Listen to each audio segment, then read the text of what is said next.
Hello, and welcome to the Ascendant Art podcast. This is Mike with Catalytic Comics, your host, here with Vinny from Little Chad and Joey with the Keeper's Cairn. How are you doing tonight, guys? We're doing great. I'm doing pretty good. No, I already spoke for you. We're doing great. I agree, and will shut up. We are all agreed. I know my place. I better go do the dishes. You haven't done the dishes yet? I'm sorry, Joey.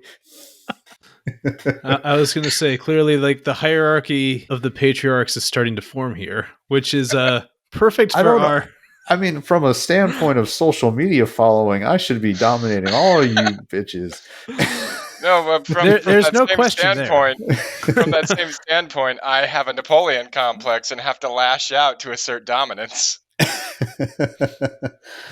It's not the size of the follower count that matters, it's the brazenness of your posts. Yes. Although Vinny probably gets us on that too.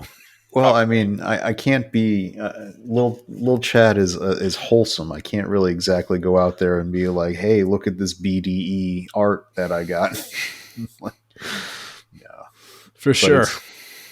But I do think, speaking of how you have to understand your brand and know who your customers are, and that's my social media like choices kind of go around that. I've made some mistakes when I've made posts about hot topics. It's a bad idea. The Little Chat account isn't built for, like opinions on Kyle Rittenhouse. But what I do think, which let's will not lead be subtle. Let's just go straight to the hottest of hot takes here. I know, yeah. and that was lost me some followers. I've recovered, but I went down a few numbers. But what it does bring up, and this is going to lead into tonight's topic, is kind of knowing and thinking about your audience when you're creating your project.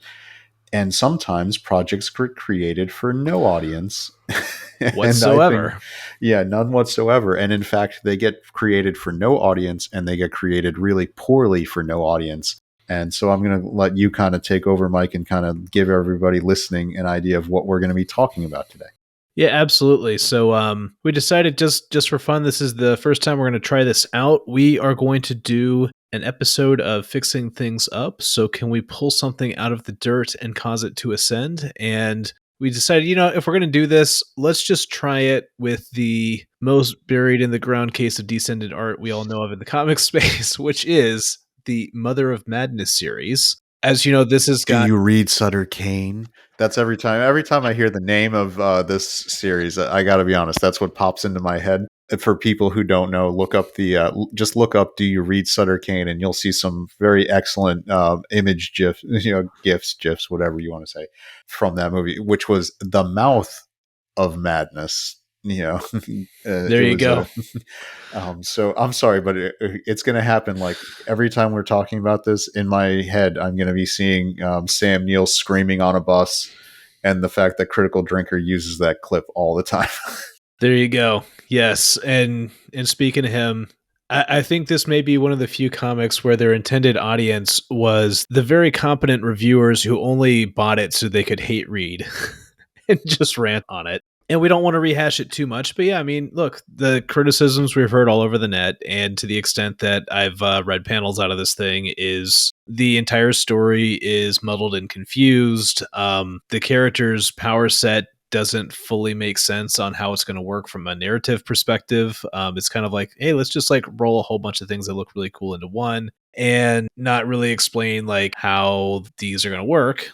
And then after that, have an equally confusing backstory and origin story, because apparently someone who is a chemical engineer is totally going to take pills from a bottle with a skull and crossbones on it, because like that's totally what they told me to do in my lab, right? There's been so much time spent ranting about this already, but I've got a crazy idea, which is I think I can actually take some elements out of this story and make a good story out of the basic premise. So this is where I'll jump in and add, this is a situation where everybody has these moments where they have an idea that comes into their head and they think, and they say out loud, sometimes to friends, wouldn't it be cool if this idea was Daenerys Targaryen, because that's what I'm going to call her, having a little idea, probably talking to someone saying, hey, wouldn't it be awesome and I'm going to change it because this is how she would probably talk. Wouldn't it be awesome if like a woman had superpowers, but the powers were based on like, when she's menstruating? Isn't that awesome? How cool would that be? And somebody next to her was just like, that's awesome. We should totally do that. And they didn't give any more thought to the structure, plot, or concept than coming up with that wouldn't be awesome line and then actually making a comic book from there. Yes. And then like, well, if it's a superhero, it needs a villain. It's like, well, you know what? Let's just copy off the Lego movie and just drop like Lord Business in there. You mean Trump? Exactly. It's Trump, like, it's Lord Business, it's all of them. And wouldn't it be awesome if the woman had to fight like Trump and she beat him? She totally beat him while she was on her period. It's like amazing. Oh my goodness, yes, dude. Queen. Yes, Queen. Slay. Well, something got slayed, and I think it was the budget for whichever company took this on. I hate everything about this. Who was it again that took this on? It's an Image comic. 100% Image. Yep. 100% Image. Wow. All right. So the thing that got slayed was Image's reputation, but it's all right. They've got so many other good titles. Doesn't matter. Oh my God! I just realized Marguerite Bennett is one of the writers on this. She went to the same college as me. Nice. and it makes me sad. Never mind. I might have even overlapped within the years I was there, if I remember right. And like I've seen like her name used in our alumni magazines. Like, oh, look how, and she's the one who also, one of her other, she's like so knee deep into doing. She did A-Force over at Marvel, which was the all-female Avengers team. Yep. Oh, it's so I could only fight crime 3 weeks out of each month, so yeah. Anyway, but yeah, so I just don't understand the idea of limiting yourself as a writer conceptually to all I can do is female empowerment. It's really silly. Anyway. Yeah. Well, here's what's going to be interesting about it. So this is kind of the rules I'll set up here. Of course, the first thing is when it comes to a dumpster fire comic, a lot of stuff you just got to let burn off. We're going to work on fighting Donald Trump later on. But what I decided to do is we need to say up front, what are the constraints that say we are taking this actual story and fixing it? And I'll tell you what, here's what I'm going to do. We will keep at least some of the female empowerment concept in there. So it'll be, a strong female character. There's not going to be a man to come save her. We'll even make all the male characters weaker. I'm going to start with that constraint. The next thing is because they made her introduction so important, they did an entire page of just paragraphs of introduction. I'm going to pull as many elements out of that introduction as possible. And I know when we get this onto video, we will definitely be showing this image. But as you know, it's, my name is Maya Kuiper. I forget how you say that. Anyway, I'm 29 years old, a single mom, high school dropout, chemical engineer, part-time sex worker, Thai food junkie, and biological freak of nature. Scorpio and Blood Moon Rising, no drama, no water signs. I'm not going to get into all the other paragraphs other than just making references to Ruth Bader Ginsburg and a somewhat misleading explanation of what she did on the game Undertale. All of this being in the year 2049, long after all these issues are gone. And looking at this for the third time now, I just noticed the servers are still wearing masks in 2049. Yeah, we noticed that, but I want to go back to something. You're not going to mention how what she claims to have done in Undertale is impossible? Oh yes. Because I was fixated on how, no, she didn't. That's impossible. Before we even get to that, I want to point out that she's a chemical engineer and a part-time sex worker. And a high school dropout. Because I feel like, and Mike, you can speak with... What college took a high school dropout to get a chemical engineering degree? And this is where I'm going to get at, because Mike, you have the background on this. A chemical engineer is going to make a good living, like a really solid living. So why would you need to be a part-time sex worker? You're going to love the way I tie that one together. Because the important part of the story was that she was a part-time sex worker. But in order to let you, the reader, know how smart she is, they also claimed that she's a chemical engineer without realizing that a high school dropout probably ain't going to end up as a chemical engineer. Indeed. And so trying to make this work, I think, was quite a challenge for me at first when I started thinking about this. And the thing is, Joey, just like you hooked on to the thing about Undertale, because you're right, you technically have to play the game twice in order to do the pacifist run. The thing that I got really fixated on was just the fact that they said chemical engineer. And the thing is, everything that I've learned about this comic so far, there is no chemical engineering in this comic. Like, there's a little bit of chemistry. There's also some like blatant lab safety violations with her apparent lover who has like petri dishes on her desk. But there's no chemical engineering. So And that's kind of what makes like some of the other things we've discussed, like how heavy are the dumbbells you lift, and Food Wars, and even like Cells at Work, those animes. yeah. That's what makes them great. Like you know exactly what they're gonna tell you about. Yeah, with how heavy are the dumbbells you lift, like they actually go through the technical explanations of how to do a squat. Every time the girl eats, like they tell you how many calories are in the food They talk to show about the good form. sabotage.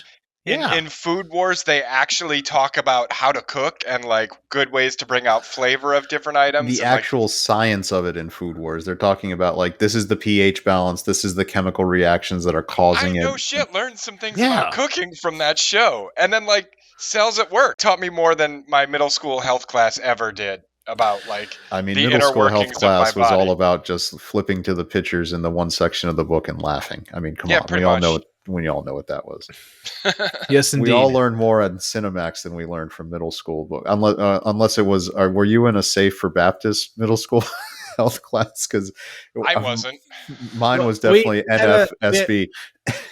We had a separate class for that, and I do remember a couple of kids fainted in that class. But we will definitely go way off some other tangents that go definitely into a not safe for Baptist episode, which we will have to do sometime for fun. But yeah, to get back to this about the chemical engineering, it's like we're going to get women interested in STEM, so we need to actually have some STEM in here, right? We need to actually have some engineering. So that's what I was thinking. It's like we're going to actually throw some chemical engineering into this story. And we are going to make our main character a 29-year-old single mom, high school dropout, chemical engineer, part-time sex worker, and Thai food junkie. And I think I can actually make this work. And that may be kind of surprising, but here's the thing to think about first. That's a ballsy gambit there, Yeah, Mike. we'll be the judge of that. Yes, we will. But the very first thing, and this is how I immediately knew like this person doesn't know anything about chemical engineering. The major employers of chemical engineers, number one, are the oil industry, so petrochemical industry, and after that is the food industry. And so once you notice, like, they don't say anything about either, and they don't locate her in a place that is conducive to working in either, that's how you already know this person doesn't know what they're talking about. Clearly, that's where the Thai food junkie part comes in. She's chemical engineering and artificial peanut oil so people with peanut allergies can eat all the Thai food they want. And by the way, that would actually make like $1 trillion if someone could do that. Oh, definitely. Peanut oil without the allergies. Yeah, you're probably right. Do you know how many peanut allergic people would be in line at Chick-fil-A the next day? Like it would be like, I can have Chick-fil-A and not die. Yay. I was going to say, I mean, there are a lot of people who would be willing to risk death for it. Hey, I used to work at Chick-fil-A, man. Chick-fil-A, they have such good quality standards, dude. That's why they keep winning. Just like Iconic Comics just keeps winning because they make good comics on time. Chick-fil-A is also, we're going to make good quality, everything's going to be clean, and we want to get everyone served in 2 minutes. It's almost like there's this consistent formula across all the industries. And for this industry, you're not going to put people at an art museum in New York City. What you're going to do is you're going to do the chemical industry, which means Texas, Oklahoma, and Alaska. And of course, because Texas and Oklahoma are too boring, and definitely because I make self-deprecating jokes about my beliefs, also too Baptist for this person, we need to put her in Alaska. But this is where it also can jump in as well. So here's where the high school dropout part comes in. Maybe she did start off in Texas, and the reason she's a high school dropout is because her dad was just too oppressive, right? Or just too harsh or something like that. And so she decides that she doesn't like her dad, so she decides to run away. And because she lives maybe in Houston, she can go get some kind of job out in those refineries. And even for unskilled work, still pays pretty well because it's the oil industry. And then while she's there, right, she gets experience over time and she advances. And eventually she lands work in the Alaska oil fields. All right. So that would actually be, because remember, premise, we're trying to do a female empowerment story. Here's someone who is a high school dropout who goes off and gets what, at least in art, would be a glamorous job. In reality, it is a hard job to get up there in Prudhoe Bay and work. I have known some women who've done it, though. You get paid tons of money. It is hard work, and you don't want to go for a jog outside of the town because polar bears are out there, and they will are an get you. apex predator. They will kill humans. They will hunt humans. They will win them too. Yes, but hold on to that note because we're going to save that for later. Uh-oh, are you pulling like a Kevin Smith Superman Lives, polar bear fight out of here? I'm intrigued. I'm ready. I told you it's going to be good, dude. So our first part is, guess what? We've got the female empowerment part. We even make fun of traditional values because we'll say her dad was some super traditional guy who was just holding her back. So the high school dropout chemical engineer is... Damn trad dad. Exactly. She runs away from home, gets a job in the refineries, self-studies so that she can still, at least by experience, qualify for some engineering work. We're going to make her a safety engineer because this will matter for later in the story. And here's where the part-time sex worker part comes in. Somewhere in the middle of all this, I didn't decide where yet, she'll also go and have a kid out of wedlock, in part because she's making her dad mad, because I totally know some overly coddled homeschool kids where one of the sons absolutely ran away and eloped with his girlfriend just to spite. Or she got in real deep with like loan sharks when she was getting all the different synthetic chemicals that, are a little hard to get your hands on for the not allergic to peanuts peanut oil. There you go. So she's got a lot of debts to pay. Yeah, but either way, like the way we go with this is somewhere along the way she has a kid, but the thing is, you're not really going to take your kid up to Prudhoe Bay because that's northern Alaska and it really sucks up there. That's why they pay so much money for people to go. So she finds an Alaska native lady down in Juneau who's going to be the caretaker for this kid while she's up there working.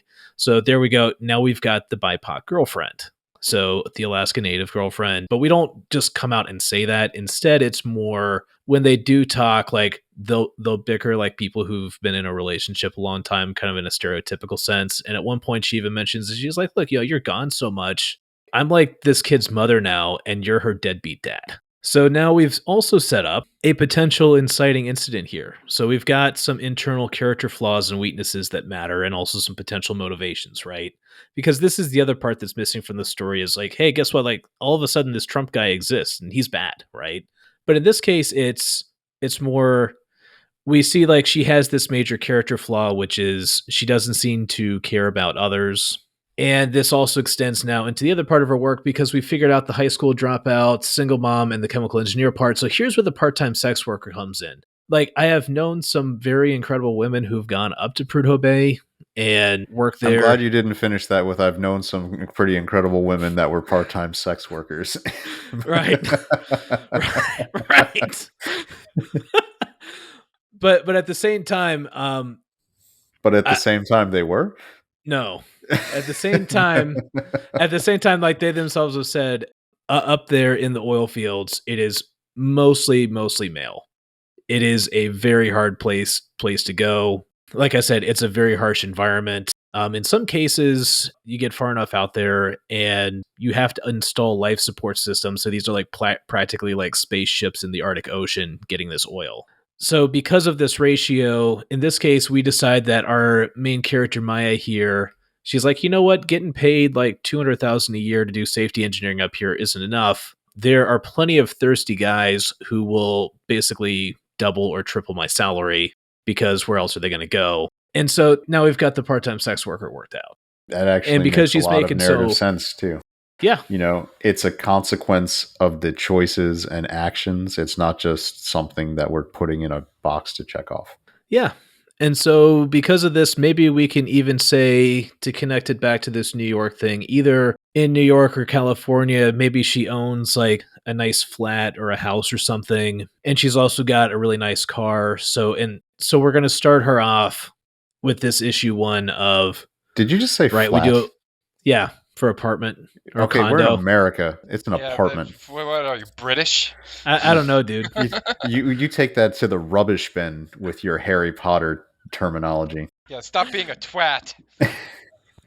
All right. But anyway, but as you can imagine now, this person is living what she thinks is her dream life. And this gets back to this confrontation she has with this like nanny slash caretaker.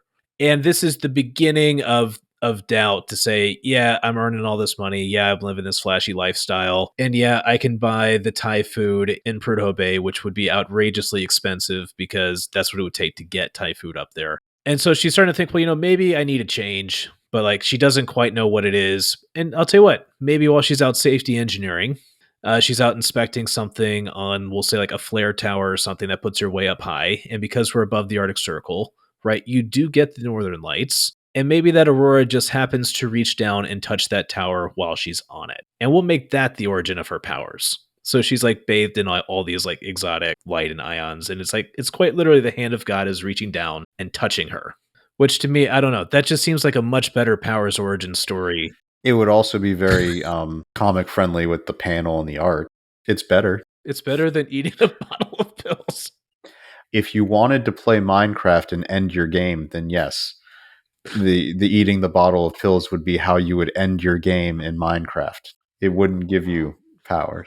Oh my goodness, man. This is such a great episode. I'm having so much fun, dude. I'm going to point out one other thing because I was looking as we were, as you were doing this. Mother of Madness was a 3-issue miniseries. Yep. In my life, as a comic book collector, never have I seen like a 3-issue miniseries that I can remember, like where it was planned to be 3 issues. This is weird. I was gonna say usually it's normally a lot more, right? It's always an even number.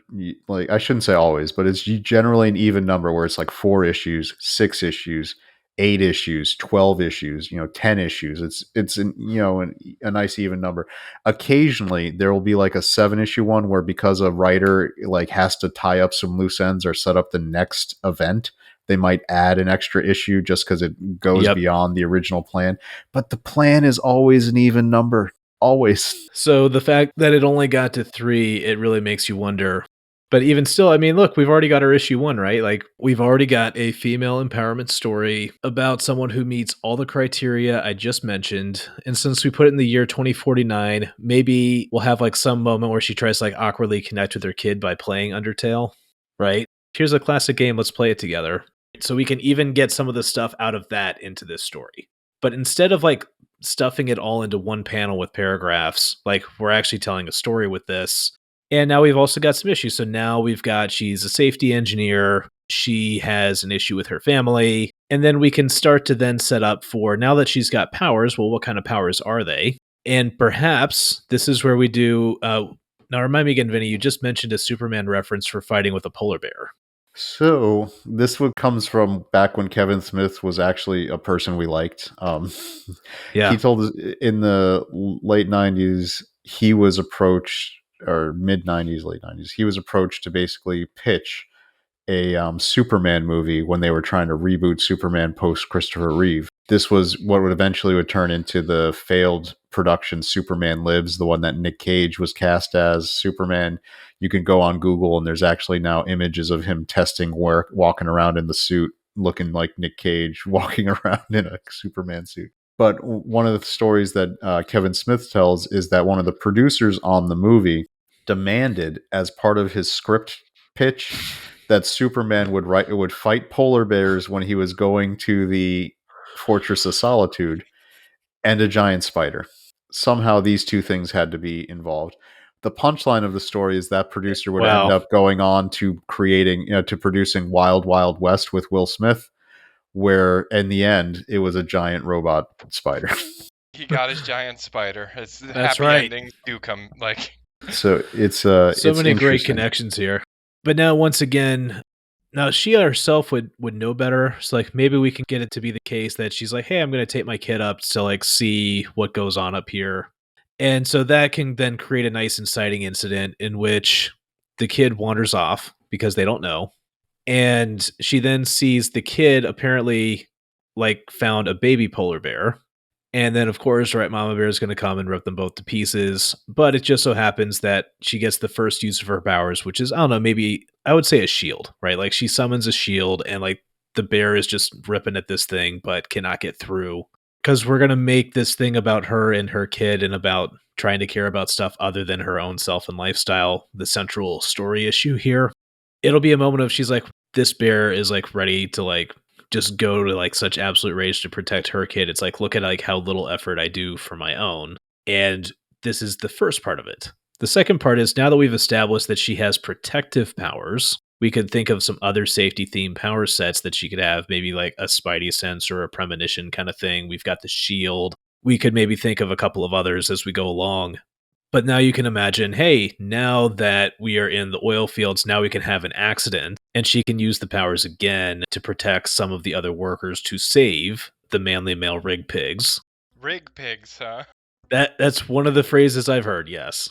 It actually works really well within the context of where you're doing to try to adapt the story to, since it's a legitimate name that is used. You're not just trying to make something up to empower by devaluing. Exactly. And we can definitely make some jokes about that, and also the fact that she is the part-time sex worker too, but in a way that, no, she's still in a commanding presence even around these incredibly, what are stereotypically very strong and also very rough men. So again, strong female character, holds her own even in the roughest of situations, and now even saves these guys.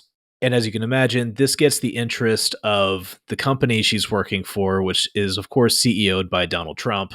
So then he's like, hey, instead of other safety issues, why don't we just like drop her in anytime we have these like really dangerous situations? So now if you wanted to go episodic, you could have a couple of episodes where we basically pull from some of the great chemical disasters of history. And she's going to use both her actual wits, in which she will be explaining some of the chemical stuff going on, as well as using her superpowers to fight against these various dangers. And if we wanted to have direct confrontations, well, I know the official story out of the Bhopal incident in India is that they actually had a disgruntled worker that sabotaged equipment that led to 3,000 people dying. We could definitely get a good confrontation story out of something like that, I think. It sounds already much better. I could actually... It almost sounds like a story. I know. Instead of just like some angry feminist ranting against all the men that have ever pissed her off. I'm picturing in my head that meme picture with that guy with the butterfly. Is this what a cohesive story is? It's literature? This literature, yes. Is this a comic book? I know. And again, that's what kind of surprised me here, because this really was a case of politics are getting in the way of good storytelling. And the thing is like, she could even attempt to make a case for her ideology. The author could have, if they bothered to study some of this stuff, right? There's a lot of really compelling stuff here. And so it's kind of the question of like, well, why not? And I think part of it's because if you don't actually try to go and understand some of these things you're writing about, then you end up with what I presume is kind of a self-insert character here, or an insert out of that friend circle in which, oh, well, chemical engineering is just something to do with labs, but really we're going to like be schmoozing around New York, because apparently this is what all the comic book professionals do. Well, they used to be in New York. Now they all live in Portland and about things. But and apparently make books with Khaleesi, and this was much better than working on making sure the last season of Game of Thrones was actually well written. Again, now I'm picturing the meme of her scrunching her little face like, oh, it'll be fine. It'll be fine. Yep. Cool. So I like it. I do think, now personally, this is where I like that you spent a lot of time and thought into trying to make their concept work. And it did give a lot more narrative structure and things to work around. I still think it would end up coming off terrible just because it's got them. It's like incorporating and keeping some of their key agenda elements doesn't allow the narrative to actually be its own thing. It's great that you fixed it. It would be something that would be immensely better, but it's still going to be, to my taste, hobbled by the fact that it's got agenda points to check, because there's story there. Oh, sure. You're talking about people you actually knew who went up and worked in these environments, and it's a great concept, and there'd be a lot of natural story you could take from that.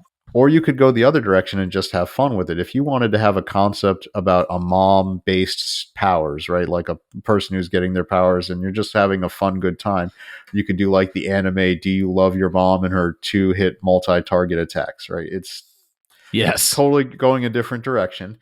But that one is where she gets special power ups within the video game structure they're in by being a mom. Like she gets special defensive powers, special offensive powers, like mother's healing, mother's love, and all these other fun things that are based on being a mom, which is I think where they were trying to maybe go conceptually, but not really because I don't think they actually value being a mother when they're telling these stories. Right, because unless the person is themselves one, right, is themselves a parent, or has enough people close to them who also are to get that cue, it's not easily understood.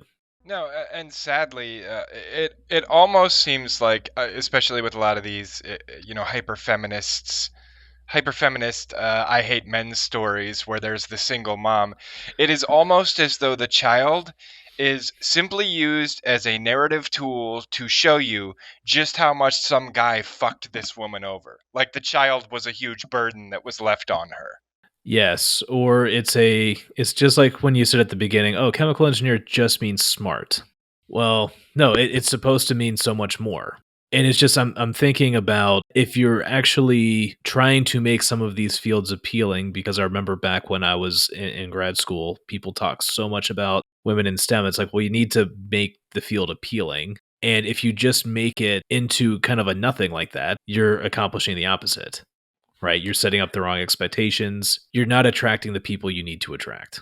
Well, you wouldn't attract people who genuinely have a love for or talent for the thing you're trying to attract talent for. Yeah. What are you going to get when you're just trying to fill in a certain amount of number, Oh yeah.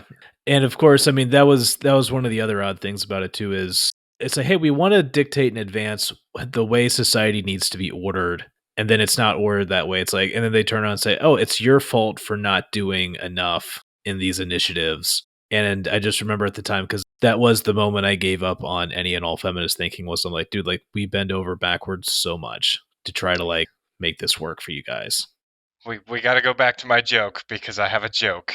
Vinny, you asked, what do you get when you have someone who has no love for or talent in the craft? And I can tell you, you get my name is not Starfire. That's well, right. I mean, Because the I have to mother of mention that in as many episodes as I possibly can. I agree, dude. they talked about eating a lot in that too, and I noticed that like they didn't even get in the when you were reading off the first page, they couldn't even get one paragraph into her like character description without going over like food she had to eat. Yes. I've met people in my life. I work in a job where I have to communicate and talk with people all day long. I have worked in service industries prior to that. Never in my introductions to somebody do I go, "Hi, my name's Vinny. I really like Italian food." Like it doesn't come up. It's not something you're like as a core part of Well, who that's I pretty am. stereotypical, isn't it, Vinny? Yeah, what's the matter you, Joey? What's the matter you? I didn't exactly run up to him and go, "It's a Mario, eh?" Yeah. Yep. And I also wanted to, since we're talking about her introduction again, I also wanted to reach back to one point about this character as well, because you mentioned that on the one hand, it's like, yeah, we're trying to save this one just to prove that we could. And it's true that it is over constrained. And what's funny is when I was thinking through the story more, because I was thinking like, okay, like let's imagine I did like a 4 or 6 issue piece. And I realized like she actually, in order to have an interesting developing character, she has to actually move away from some of those initial constraints. Like she has to move away from that starting condition. Because I'm thinking it's like, okay, because it's Mother of Madness and these are powers around her femininity and she is a mother, then obviously a very important central piece to this, I think, would be about her family bonds and about the bonds with her kids. And further, if our starting story is she has these issues with her dad that makes her run away, right? Family is going to be an important issue. And just like you saw me set it up, right? She gets powers, she gets into various type of accidents, right? This then makes her think more about her kid. And I thought about, because to me, the most emotional chemical plant accident to me, like I cry every time I watch the documentary. Like, this is the one way you're guaranteed to make me cry, is the Piper Alpha incident. And for those who didn't know, that was the deadliest oil rig incident in the history of the profession. Killed, I want to say, over 200 people. I need to go back and look at the numbers. But what made it so tragic was when the explosion and resulting fire got going, the housing block was on one side of the rig. All the escape boats were on the other side. So the only way people were able to escape was they had to climb to the top of the housing block and either try to jump over the flames on one side, because it was a giant freaking gas pipe that could supply the entire city of London that was breaking under them, right, burning this thing. So you had to jump through the flames and hope you made it far enough not to land in the boiling water below and could land in cool enough water. Or your other option was a little bit later, before the smoke would actually kill everyone, at a couple of hours after the fact. One of the flare towers, I think, melted and it fell onto the housing block, so you could run across this burning, glowing hot remains of the flare tower to get out far enough to make this, I think it's like 75 or 100-foot jump into the North Sea. All the survivors, that's how they did it. Everyone else who stayed inside So pretty died. much freeze to death or burn to death. It was. And hope that like the rescue boat like saw you when you jumped. That's disturbing. Yeah. And I thought about, hey, put her into that incident. And this is where, again, we can add a sage now, because if we do a hero's journey, we're going to need a mentor. And it could be an older man or older woman who can't run that fast, and she chooses to save them. But the key is that through all that incident, she then starts to realize, like, why am I doing all of this? And then she thinks about her daughter. And again, that's where some of these initial things that seem so important in this introduction suddenly aren't going to matter anymore, as she's trying to make each additional step on this bridge as her boots are melting from the heat. And if you've got this sage character here, you can even imagine a scene of she then goes through the flames, over the edge, into the water, just like going to the inmost cave in the hero's journey. And then this other person, because maybe she passes out, kind of holds on to her and brings her back up to the surface, almost like a symbol of baptism, to say she is now changed. And she's going to now dedicate herself to figuring out why all these accidents are happening. Which, again, if you want to create a villain, right, now we have a CEO that cuts corners because, hey, that happens too. And people would respect that as a concept, because even people who are more generally pro-business don't want people who cut corners, endanger lives, or do things that are. It's in the U.S. We passed a whole bunch of laws in the early 1900s once we found out what the real working conditions were like. And what was it, Upton Sinclair, with when he wrote the book about meatpacking, things like that. When people, no matter your traditional values or not, are made aware of these things, we all want them to be corrected. Yeah. And that's, it's interesting why they don't go for universal appeal, but I think it speaks to something you were talking about in some of our earlier podcast episodes, where they are more comfortable as writers with villains than writing heroes in general. Exactly. It's easier to write a villain or an anti-hero because guess what? They don't have to grow, they don't have to learn, and they don't have to appeal to these universal truths. And the reason I shared that other bit of story with you, this idea of, right, we're going to create an actual hero's journey that goes all the way down to it. I could actually see if I actually made this like the imagery of baptism, of like going into the North Sea and coming out of it with this like change of heart. The thing is that even with the constraints, if you tell a good story, because of universal truth, you actually have to step away from your agenda a little bit. A beautiful story will strip the agenda away. And I think when you mentioned that earlier, Vinny, you are right. We can start, like, we could start from the same point that the comic starts, but if you tell a good story, it's not going to end that way. The person must change somehow. And I think that is one of the kind of like beauties of the exercise here is, right, if you read the original comic, you don't see that same kind of change. And I think that is actually one of the tells of a badly written agenda first comic. I think it's something else that you talked about, which is the Zero's journey. One of your patent pending, trademarked, and soon to be released topics. They're falling into a different story archetype and it's a terrible archetype, but it is there, and they keep repeating the same process. I think it might be an interesting experiment to actually get the copies of Mother of Madness and track how closely the plot would align with the Zero's journey. I think that's a good idea because you're right. We wrote that one first, and I'm not going to bother to try to save any of these titles because if Hollywood doesn't want to do it, they don't want to do it. Critical Drinker has saved them already, and I think Mahler has done a couple of fixes. Like, there are plenty of guys out there who are fixing these titles already. Yeah. But what's good about it is like we're also trying to figure out like what's the beautiful part of it when we do it. And what we discovered, I think, tonight was, well, you got to take the agenda away.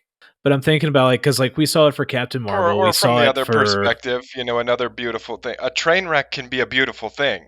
While watching it, like the sheer devastation that is caused can be a sight to behold. It's just you don't want to be on the fucking train. That's right. I mean, are we on the train to Busan? Is that what we're doing? Because No, that was a That was good movie. awesome. that was an That was a amazing good movie. movie. Yes. It was because again, it's the dad and his daughter and like how he has changed such that even when he's a zombie, he still throws himself off the train to save his daughter. And I mean, and that's a tricky one anyway, because you kind of would want to be on the train, right? Because like everywhere else was even worse. Exactly. Like the train was extremely unsafe, but the safest place to be. I mean, zombie movies, I'm a sucker for them. I enjoy them, and I Mhm. Good can't. ones, yeah. Good, well, even bad ones are still entertaining. The one that I always come back to is the Resident Evil movie, the first movie they made. Like, you have a zombie movie, and you killed off 3/4 of your cast in a laser room. Can I just point out how fun the laser room was? I was at the No, movie theater. I because it was worked at the fucking movie theater. stupid. I worked at the movie theater, and when that scene happened, people liked it. It was fun. Guess what? To quote our, angsty liberal buddies, people are fucking stupid. Like, All right. use the zombies, man. Use the zombies, use the liquor, use the tyrant. Use the things that you expect to see killing people in a Resident Evil movie. I mean, it had the zombie dogs. It had all the good stuff. It was there. It would have been better if they'd have trapped like 2 people in the laser room, and one of them got by one of the first easy lasers, and then like the other guy like kept going, and they thought he was gonna make it, and they're all like banging on the glass trying to save him, and then like an easy one comes, and they're like, he's fine, he can handle this, and then it turns into the grid, and they're like, fuck. I mean, the changing into the grid was a fun moment. Come on, don't sleep on that. It was entertaining. Yeah, I'm not saying it was bad. I'm just saying you killed half the cast in that room. Well, I mean, look, we can fight about why Resident Evil is fun schlock, which it is. It's schlock, I'll give you that. And it's fun schlock. It has, and Mila Jovovich is in it, and she's like schlocky sci-fi royalty. Yeah. There you go. I mean, she's Lilu Dallas Multipass. It's true. And I'm not saying I'm not saying that it was a bad movie or that I didn't have fun with it. I'm just saying after I watched it, I was like, why'd so many people die in the laser room? That was stupid. I think they just said, "Wait, we have too many cast members. What do we need to do? Oh, let's just create a scene and just get rid of them." They must have been coming up on like a point when a bunch of people were leaving the project to go do other projects and they hadn't recorded enough stuff yet. Now that could be. That could be. Well, no one in that. So everyone who got killed was actually low level, like B-list actors at the time. Like, the main draw was Mila Jovovich. I mean, so she's the one who survived. It's standard horror movie logic. There's going to be one male and one female that make it through. Speaking of standard formulas, because we were on that topic earlier, we're starting to talk about the Zero's journey. Yeah, I guess we can bring up a little bit of that too. So you're right. It is this kind of disturbing trend in a lot of these modern stories, but especially the feminist stories, that instead of the hero growing, it's more they just recognize that they're already awesome. And of course, right, the hero's journey is about you cross the threshold, you reach the point where the hero is transformed, and it's because they realize there is something wrong within themselves and they have to change, they have to give it up. Maybe a piece of them has to die so that the hero can truly be born. Whereas for the Zero's journey, it's more when they get across the threshold And the one I'm thinking about especially was the 2010 Alice in Wonderland, and then also Wreck-It Ralph 2 was especially the case for this.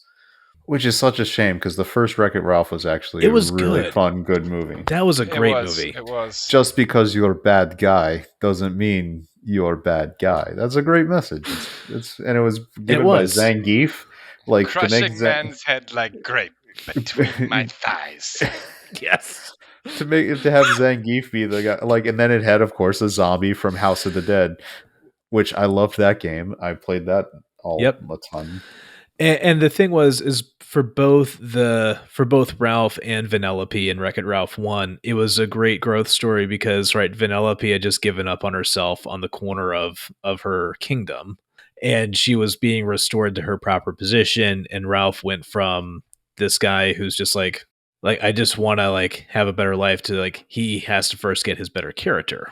And so that was a great story. But then you're right, Wreck-It Ralph 2 is they go on the internet and then they find this other place, and then Vanellope you're like, you know what, actually, I don't need my kingdom anymore. My kingdom is boring. Short translation, fuck my kingdom. Exactly. My character's not going to show up on the select screen anymore. It's going to be out of order. My whole kingdom's going to be homeless. It doesn't matter because, hey, I found a more fun racing game over here. And then what's funny is, like I said, 2010 Alice in Wonderland did the same thing of, it's not that she's going to Wonderland to return a better person. It's that, oh, this place is more fun. The old place is more boring. Screw the old place. I'm just going to stay in Adventureland and not grow up forever. What's interesting, these sequels, they completely negate all the character growth achieved in the first one. So the first Alice in Wonderland live action movie had a character arc where she's able to self-actualize, take control, and then travel and take over her dad's role in the business and is going to travel the world. And they're just like, whatever. She needs to go back to Wonderland. Yeah, exactly.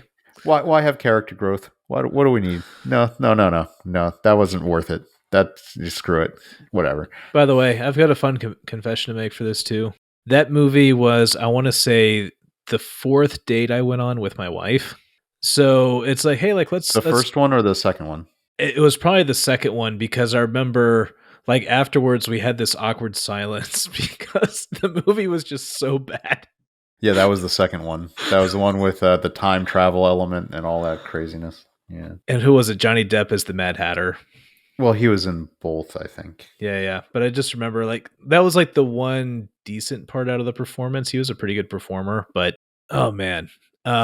But exactly, it changes what is on the other side of the threshold. It changes the unknown or the adventure world to be something else. And you're right. Instead of changing, it's like, oh, I just need to realize I'm already awesome, and all these other people are stupid. And instead of the hero's journey completing of you go somewhere, you have the adventure, you get changed, you return now in a better position to your home. It's, you know what? Forget home, forget the hero's journey. I'm just going to go play forever. You think part of that might have something to do with so many kids these days not realizing how good they have it? Maybe because they don't realize how good they have it, they really think that the struggles that their characters are facing, which aren't even really struggles at all, are like valid and deserving of recognition. You know, there could be something to that. Because, like, I'm sorry, but like you coming to terms with how awesome you are is not a hero's journey. Like, a hero's journey is like, just to give the most basic real world comparison, is someone overcoming a problem with substance abuse, like an alcohol problem. Like, yeah, that's a hero's journey. That is something that is laudable and worthy of some degree of praise and reward. But like you being like, oh, I have social anxiety, and then being like, oh, but I dealt with it and I have a job. No, these aren't hero's journeys. That's just shit you're expected to do. there you go, dude. And then on top of that too, because it also makes me think about aspiration. Because I was in the Boy Scouts, and I taught emergency preparedness at summer camp for 3 years, and they changed the editions of the book while I was there. And I remember they neutered the requirements because one of the requirements originally was like you had to learn how to lower somebody from a height, and you had to learn how to carry people in various ways over a distance. And I remember the carry part was fun because we actually had a case of a kid who like got like severe dehydration and like just suddenly just dropped to the ground. on one of these exercises. I think over the 3 summers, I taught like 1,000 kids. So it was a 1 out of 1,000 case. But what's funny is I just said, guess what, guys? 30 minutes ago, I was teaching you how to carry people, and we got to get him up the hill so we can get him some water so he doesn't die. And also so I can get to a radio and call the medical staff. And you know what? They did it. They literally saved this kid's life. Then we get the new book, and like there's almost none of these requirements. And instead, it's just basically learn how to like sit and wait for FEMA to show up. And the whole thing's a lecture. Yeah. Great. And I think part of that is if there's no danger, if there's no possibility of actual failure, then there are no stakes. If there's no stakes, there's no opportunity for growth. There's no conflict, there's no issue to resolve. Well, and that's what it keeps coming back to. Like once again with these kids don't know how easy they have it, how good their lives are. Like you don't know what stakes are when it's like that apparently, because there's never like consequences or ramifications to bad decisions because there's never bad decisions, or if there are bad decisions, they still work out perfectly. You know, it's funny because we're talking about saving episodes. I also saw recently Literature Devil did a How to Save High Guardian Spice.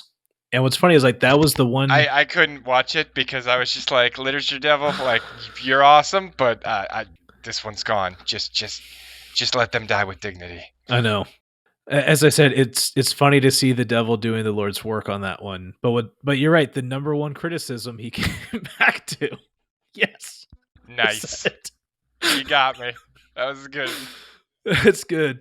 But again, like what he came back to was he said the problem was like there's just no conflict in the story. Even when like the one time that Rosemary and Sage have a disagreement, they're like hugging and making up in 30 seconds. Like you need the possibility of failure, right? Without failure, you don't get growth. You don't get character development. You've got to have some kind of conflict. Conflict isn't just like, oh no, what kind of Thai food are we going to eat? Which is apparently like what some of them have. But or like, hey, look, let's get the bread, which is poorly cut and pasted into our our frame for High Guardian Spice. Oh, look at that. I mean, it's a thing. People look it up.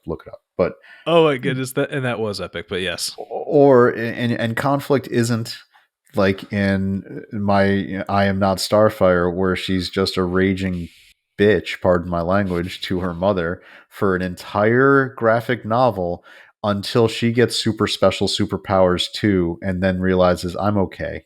But it's not because she realized her mother was a good person or that her mother was trying to help her. It's no, I've got superpowers now and I can fly, so everything's okay now. That's not growth. That's not development. That's not overcoming. Like if you look, I mean, the most traditional hero's journey that everyone kind of grew up learning about the hero's journey was Star Wars. Luke gets his ass handed to him in Empire Strikes Back, like just demolished. And even in the first Star Wars movie, it's not like he doesn't have terrible things happen. Uncle Owen and Aunt Beru are flaming singed skeletons in his face, like at the homestead. And he watches his mentor die. And they get captured. I mean, there's a lot of bad situations. Alderaan is destroyed. There's no planet, no reward. The princess has to be rescued because they're in a really bad space. So Luke has growth all the way up to Return of the Jedi. You can see like the way that he's played in Return of the Jedi.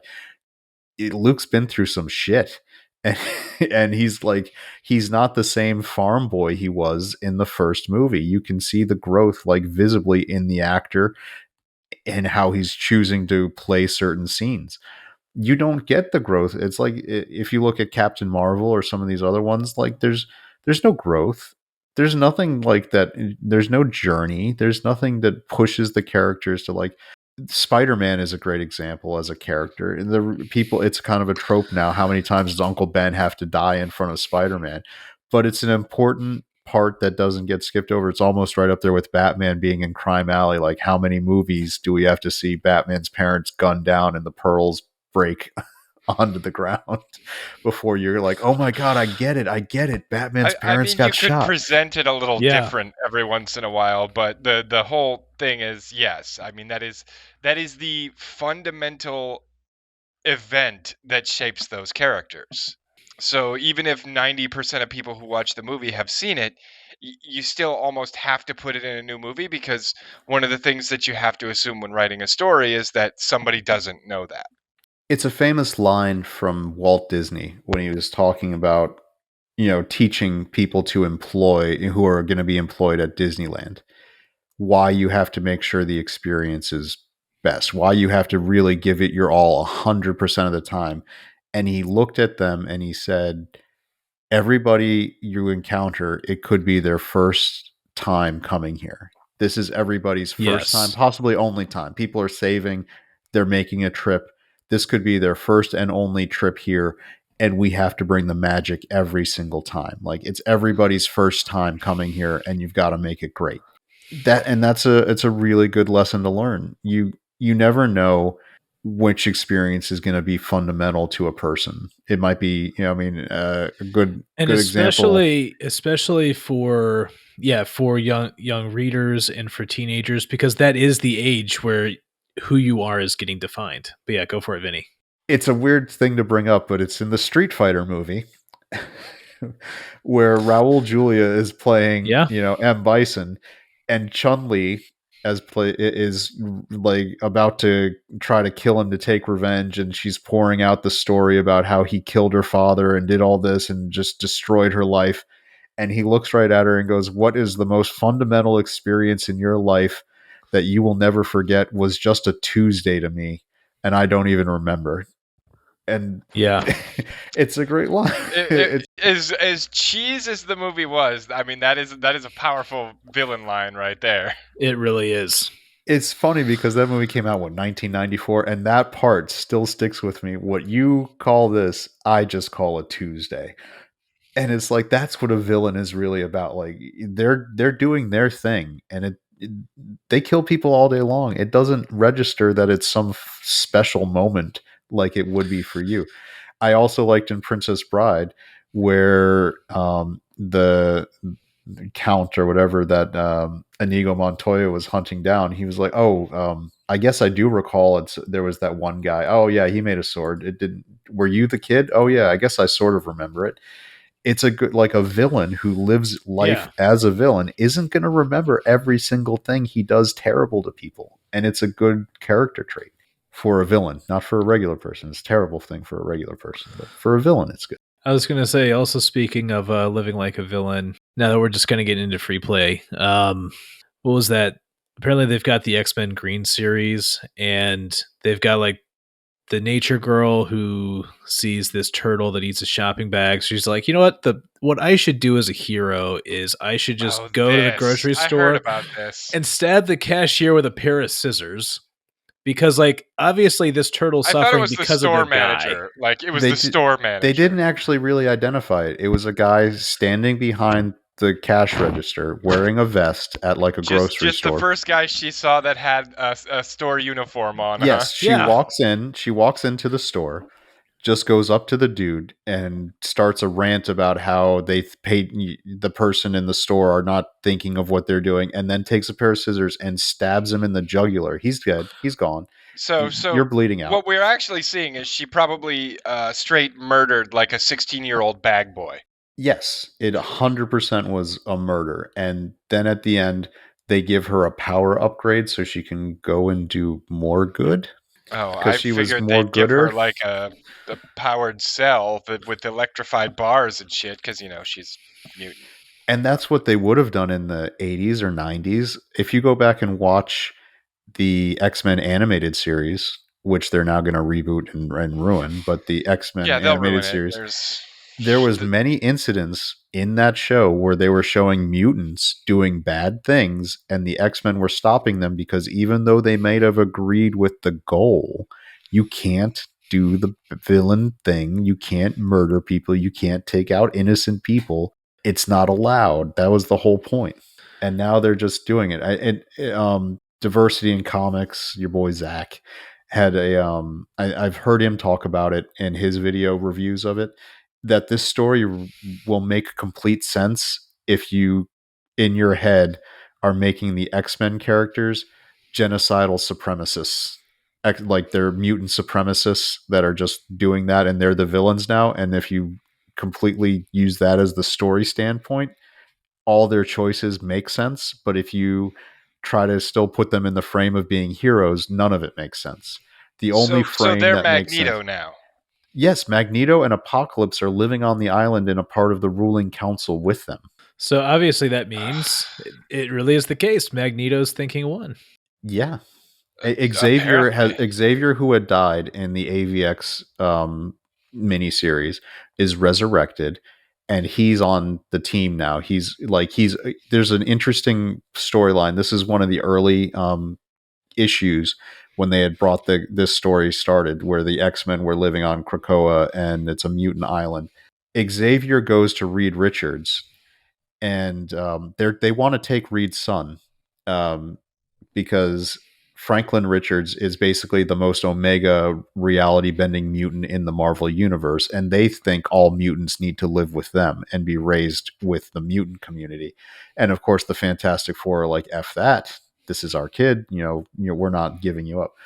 Xavier goes into Reed Richards' brain and erases memories that would allow him to build like a device because he would build a device to hide Franklin Richards from them, so they couldn't find mutants. It was basically like a masking signal, because they use what's the Cerebro, and they can find mutants throughout the whole planet. Right. But Reed Richards had perfected technology to hide mutants from them, and they didn't like that, so they actually altered his brain so he could never build that machine again. They like took the memory of it out, and then he put like psychic blocks in Reed's head so he couldn't fix it, he couldn't make it again ever. Like that's villain shit. Like 100% like villain shit. And what's interesting is, and this is really a case of, it is a completely different truth, and it's an evil kind of non-truth here, because you're right, the classic hero story is someone is trying to be changed so that they can ultimately do better to all and for all, and we all learn how to get along with each other and kind of find our appropriate like spaces and places in the world. And what's happening instead is, and I think this comes back in part to how Marxism works, in which it's, no, we're going to define everything instead of oppressed and oppressor. And if you are in one camp or the other, you therefore have a role of, you must either be the destroyer or the destroyed. And because it is also the activist who decides who is in the destroyer group and who is in the destroyed group, right? Then they can just define oppressed and oppressing however they want to. And you can actually see this as almost a kind of artistic aesthetic in this storytelling. I think they should remember that famous quote Oppenheimer used: "I am become death, the destroyer of worlds." Because that's what they have become: death, the destroyer of comic storylines. Yeah. And the thing, though, is that kind of thinking has been shown not only in recent history in the 20th century, where it was at its peak, but if you really do dig into history, you see this kind of thinking pop up again and again over time, and it always ends in tears, 100% of the time. Reading Mother of Madness left me in tears. You read it? No, just that one panel. Oh, okay. Yeah. I did the search and I pulled up that panel, and it left me in tears trying to read that type print on a comic page. It's like, I know so Marguerite Bennett probably must have studied under Brian Michael Bendis philosophy. I know that she worked with Scott Snyder, I think, is her mentor, but he's also a very wordy writer. Mm-hmm. And he's the one who came up with the Court of Owls as a concept for Batman. That's his claim to fame. He was a really like the top writer for a couple of years, and he's kind of fallen off since then. But it's still like terrible. Yeah, it's just it's one of the, even just like the simplest principles I've been learning from nearly every course, every writing, every actually successful creator, right? And that, right, you have show, don't tell. And you notice that was part of the fun we did with our fix tonight, was I said, okay, let's just pull stuff out of all this text and like, how can we show it? And all of a sudden it's better. And the other part is, yeah, you don't want to have so many words because you're covering up the art. Because if you're covering up the art, that's subtly saying whatever's happening in the art is not important. And what's funny is, if you look at that panel, you can even see that from the panel construction, like the outside of the main character talking, like everything else is noise. and it even looks like it. And why would you waste a whole page on noise? I don't know. Comics are a visual medium, and if you spend the entire panel with word bubbles, you are not writing a comic book, you're writing a novel, and you should write a novel because that's where your talent will lie. Part of writing a comic book is the balance of making sure that you're getting the story across, but still allowing the visuals of the panel to be visible and tell the story visually. And I think that's something that in the age of the writers, which is what we're in right now, the comic book companies push writers over artists, and they have ever since the artists left for Image to create Image Comics in the early 90s. The writers start feeling like they need to dominate the space and show their clear ownership of the comic medium, and that's not what it is. It's a balance. You need to work with your writer, you need to adjust your comic balloons, you need to pare it down to the most basic phrasing and to get your message across in the statement you want to make, and make sure that the art is telling the same story that your words are. One thing that Joe Quesada did when he took over Marvel that I actually thought was a pretty fun concept is he would put out comics called Nuff Said, where they would write the script, they would send it to the artist, and they would create it like they normally would to actually just make their comic book. But then for this printed edition, they would take out all the dialogue, all the text. It was all gone. So the artist and the writer worked together to tell the story as it would have been. But then they took all the dialogue out and they said, our visuals are so strong, our artists are so good, you're going to be able to figure out what's happening in these books like you were reading it with words just from the visuals. And it was a fun concept and it worked really well. Some were better than others, but it was a good experiment to show that and remind people that comic books are a visual medium first and foremost with text. It's showing a story visually with words involved as well. Yeah, and I think as I'm learning more about how to write in this medium myself, I do run into that same truth again and again, which is as the writer, even though you are not the artist, because maybe you can't quite draw at that level, you still need to be able to paint the picture with words and to understand that you are asking the artist to draw something. And so you're as much a director as you are a writer. And I think you are right that actually like powerful writing gets the information across without loading it with unnecessary text. Mm-hmm. Right? Getting the idea across in fewer words, or in the case of a comic, like working it into the actual story is always going to be more powerful than just stating things in text. I think so. And I mean, and that's something you can probably speak to as well, Joey, that as you're writing Keeper's Candidates, you're writing an actual novel.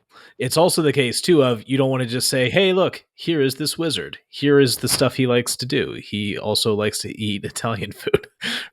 No, I mean, I used to do that when I was like a child. Like, I would write the story and I would be like, this is Nico. Nico wears a green jacket and has brown leather boots, and he carries a bow and he has arrows and there's this sword. But, like, you learn how to tell a story without just telling people exactly all the details. Quick example, right? With Damocles and the Keeper's Cairn. When I have him start, he wakes up. He, scratches himself a couple times because he's kind of a grody dude who lives out on an island by himself. He puts his boots on. He dons the robe. I describe them as he is interacting with them, and it gives me a reason to describe them in the first place. Exactly. And that I think is the key difference there is even if you're writing entirely in a textual medium, right? Because the way you do that in a comic format is in the same way, like you don't start off with a page of like him in the outfit. You just start off with where he needs to be in the story. And then when he comes to those elements, it's funny, it would actually be the same text, but now it's in the description to the artist to say, oh, hey, he's getting his robe. This is what it looks like. Yeah, and you work toward a certain efficiency in giving them the information too, especially when you're doing something like a fantasy where you've got a whole world you're trying to get the reader in on. The reader, maybe if they really like the story, will want to go back and like read just lore about the world. But if you've got a new reader, they just want to get into the story. They don't want to spend 6 chapters just being told about your world and all the rules of your world and the places and everything else. So you try to work those in to the action, to what's actually happening. Exactly. Because some people would love to read Lord of the Rings. Not everyone's going to read the Silmarillion, would be maybe a comparison. No. The Silmarillion is a tough one. Yes. I still don't understand. I've picked it up and tried to read it, and it's just like, I don't speak Elvish, and I feel like I would need to speak Elvish to really understand this, and that's too much a commitment.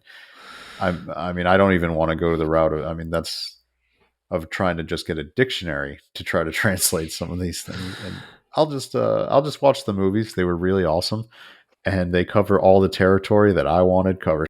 Well, the movies, unlike what that bitch in the new Cowboy Bebop show would have you believe, are actually a love letter to the source material. That is correct. I think that was it was brought up in still heated. That was brought up in a recent episode, I believe. It's an episode that's going live on Friday, I believe. Yes, indeed. And that also reminds me too, while we're on this topic, since a lot of us are also big fans of the guys at Iconic Comics, that was Tim Lim has come out a few times on Twitter recently, just to remind everyone. One of the ways you do not sell a concept is you do not say, hey, it's X meets Y. It's a love letter to this. It's, hey, if you like this, you'll love my topic. I don't think you should sell that when you make your concept. I do think it's a fun way to help people know what you're making. I think if you do it, it really should be, for example, in the case of X meets Y, it's X meets Y because, and then you get your elevator pitch. Correct. What you don't want to make is cowboys versus aliens. That's where you're just failing.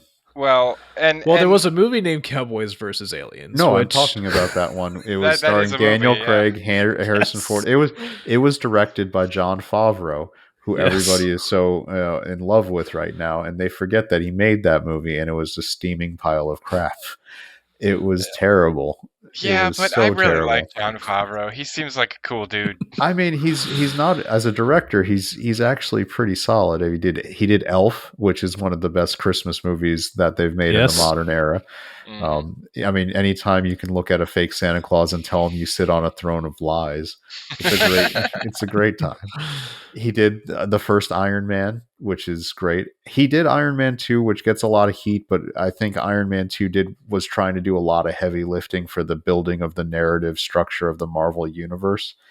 It had to establish. Iron Man 2 was only it was okay. I wouldn't say it was a bad movie, but of the three, it was the weakest. It was burdened by the fact that they were trying to. It introduced Black Widow in her hottest form.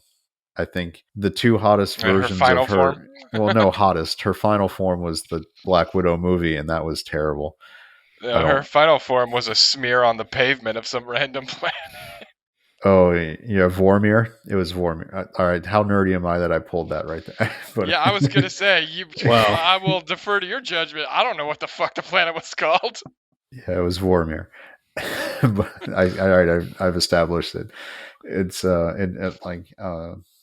but she was really, really great in that one. And Captain America Winter Soldier. Those were her two best looks, I would say. Yeah. Not a fan of the blonde hair. Once they did that, that was not a good look for Scarlett Johansson. But to circle back, let's Jen Psaki this thing and circle back. Yes. No, please. No, it's.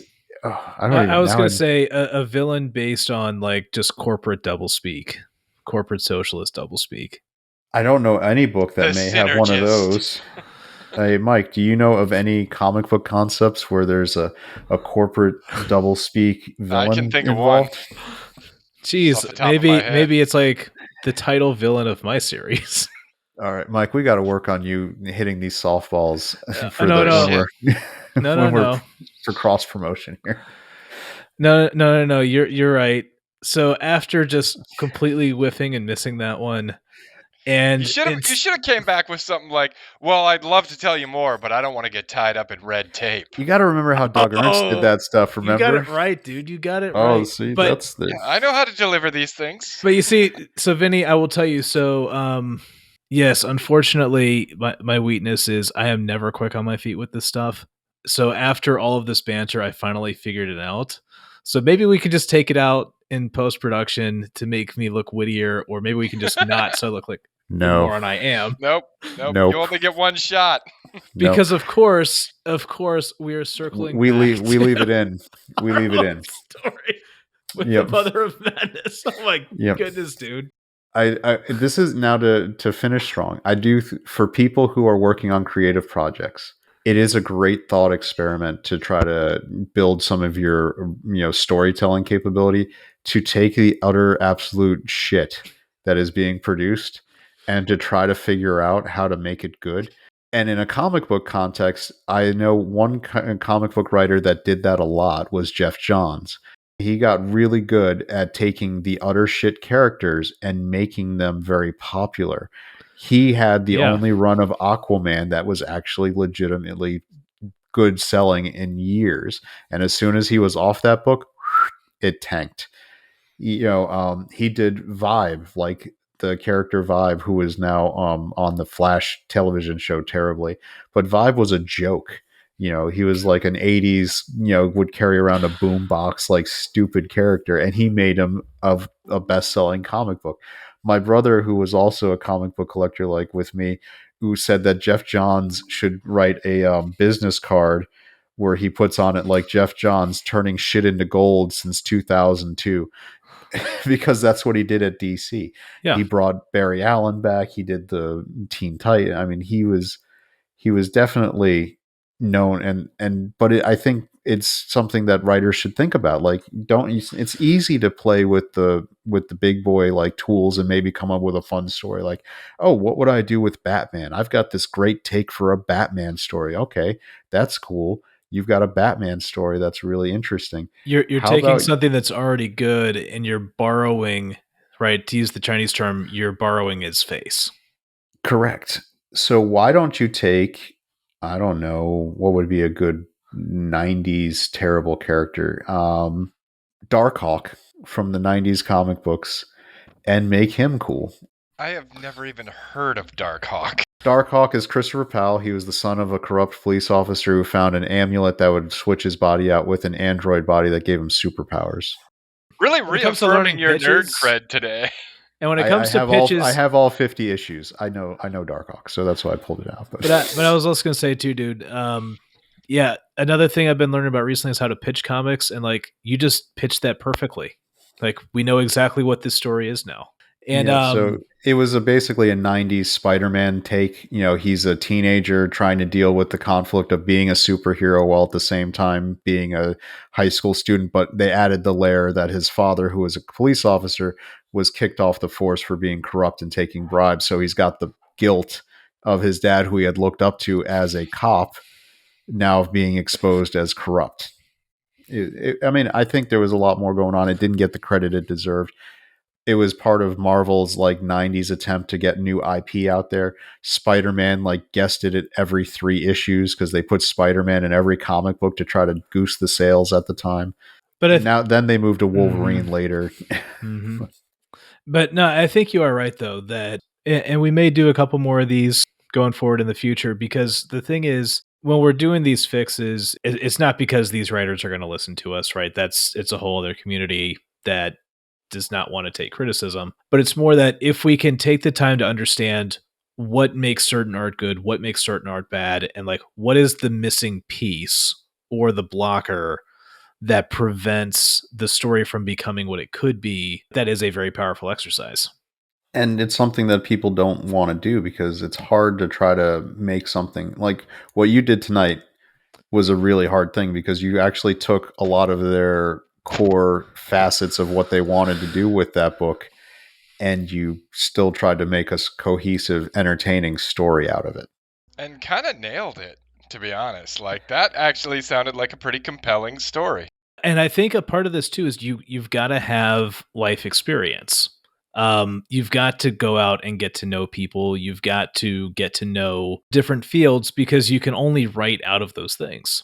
And that's one of the things that I think was lacking. These college kids need to learn. It's like, just because you went to college and you listened to some professors doesn't mean you yet know shit about shit. So she's a chemical engineer, Like, and oh my she God, still like, wants you to, don't know anything. she was a high school dropout, but she still did it because she Yeah. can. She's a woman, and women Yeah. get things She has done. Google. That's all you really Women need, women right? get things done. Like, I put this many milliliters of this into this many milliliters of this, and I got a bomb. Okay, I'm a chemical engineer I now. don't like calling them liters. I call them mini drips because liters are patriarchal. So I want mini drips and full drips. I have 1,000 mini drips and one full drip. I'm sorry, but that is something I feel like that's going to be in like some fake paper. It's going to be we No, have to replace the I'm metric system. It was made by men. I'm already You thinking heard it here about. first. That's a prediction that I think will come true. I'm already thinking like how to work this one into my story because it is a science-based story, and I could totally see someone doing that, screwing up a unit conversion, and then just wrecking everything. What was the famous thing where they plowed that Mars They rover measured in meters instead of and feet, they or forgot feet to instead of meters, and didn't no do the conversion. yeah because Oh no no no no the no one group that was doing like the no no jettisoning no. did it in meters, and the group that was opening the parachute did it in feet, and so they screwed it up. Or something like that. So Yeah that probe went boom, and then the parachute came out. Like, it had a little, not a parachute, but like a bubble thing that's yeah supposed to soften the landing. yeah. But when you say that, though, I will say this: there was a case, though. This was actually the Challenger accident that killed everyone on board the space shuttle. That was a unit conversion error. I thought it was a faulty O-ring. Yeah, it was. So the thing about that is, so here's where I get to have nerd cred because yes, in Chemi they harp on this constantly. The O-ring was designed to fail at a certain rate. So that's the thing is that rockets in particular are bombs that you just explode at a slow enough rate that it won't kill you, it'll just launch you into space. and and so that I mean, that is the whole concept of a combustion-based propulsion in general, though, right? yeah, It's a well, controlled explosion. yeah, solid fuel rockets are basically a giant bomb that explodes slowly, and all the particles and chemicals flying out of that thing will burn up the O-rings at a certain rate. And they're like, well, as long as it doesn't burn it up too fast, this thing will hold together long enough to get in space. That's pretty much how it works.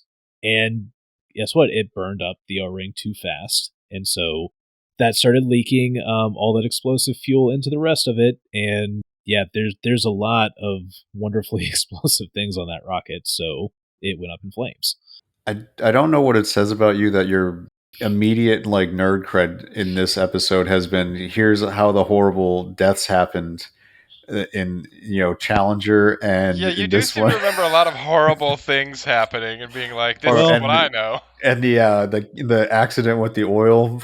It's like, here, let me go through the historical like terrible consequences of bad choices in science. well, I'll just say this, because you guys remember just before we started the episode, I showed you that chemical process safety book, but it's an Mhm. entire book of every possible way that you can cause as much destruction on accident as possible. And this is legal to sell. This isn't something that people are buying to try to do the anarchist cookbook, right? No, no, it's not. It's not that kind. Although I do think if you just major in chemical engineering, you probably end up on a list somewhere because you do learn a lot of things. Is this the kind of book that one would have if you get sent back in time to medieval England and you need to fight deadites and need to make gunpowder with No, it's not in that a kind of quick, book. Mm. because We'll, that was in we'll a we'll talk truck. about it after the show. We'll talk about it after the show. We definitely need to find out because Ash had that book in his trunk and managed to be able to use it to create weapons that could take on a whole zombie magic army. I want to make sure I have that book in my car at all times, not for because I think it'll happen, but why wouldn't I be prepared? And There I you mean, go. in the event that I lose my hand, I do want to know how to use a medieval forge to craft myself a new one. A working prosthetic that has the capability Yeah. of like full function that we still haven't managed to do now in 2021, but he did that. Of course, Well, he is the king. that's right. Hail to the king, baby. Hot and cold running servants. All No, right. he could have stayed and been their king, but he went back to shop smart, shop S smart. I think we're done here. I think we're done. I think so. I All think we right. need to stop. Guys, this has been a great time, and again, what a great writing and creating exercise, and we'll see what people think. Until then, I will see you guys next time. Bye, everybody. Bye.